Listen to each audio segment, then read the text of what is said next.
So, in my previous clip, we spoke about how perseverance is linked to success using the Thomas Edison example. By the way, thank you for the 1 lakh views. In today's video, we'll talk about perseverance again.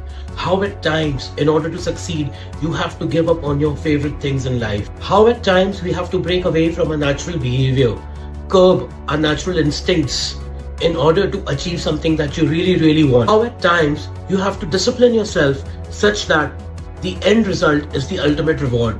And in order to depict this, today we'll talk about Sachin Tendulkar, about a very specific test match that he played in the year 2004 in Australia. There was a match in 2004 in Australia played. Deliveries outside off stump he was played. The cover drive had always been the hallmark of his game. However, in recent times, his favourite shot had become his bane, causing him to nick the ball behind the stumps. And before this innings, he had scores of only 7 and 4 runs respectively in the previous 2 innings. His form was crucial for India and for his own resurrection for that matter. The bowlers knew it only too well how to get him out. He'd been getting out over and over again trying to play his favourite shot, the cover drive, to the ball outside the off stump. But all this was about to change in the 4th test in Sydney. And how? Sachin stepped in, having decided not to play his favourite shot. Glenn McGrath, Shane Warne, Jason Gillespie, Evan Bradley, the fastest bowler that there was at that time. They kept steaming in, charging in and kept bowling him wide of off. On the 4th and 5th wickets, they kept trying to tempt him and lure him into playing his favourite shot. But nay, the master was having none of it. He had come with different plans and with a steely mindset. Ball after ball, delivery after delivery, he kept leaving anything pitched marginally outside off. He faced 436 balls and batted almost 8 hours. But no, not a single cover drive, not even one. Instead, he employed a range of different alternate shots. The straight drive came along, the on drive, back foot cuts and punches, but no, not a single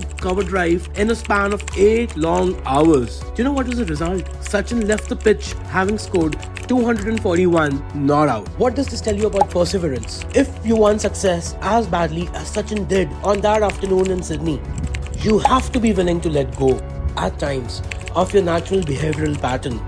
You have to be willing to discipline yourself. You have to be willing to let go of the temptations. Sooner than later, you will get there. Believe me. If you're still not motivated, don't worry. Check out my other Thomas Edison video with 1 lakh views. I have a lot of content and I have a lot of ways to motivate you. Subscribe to my channel. Keep watching. Signing off, Brendan.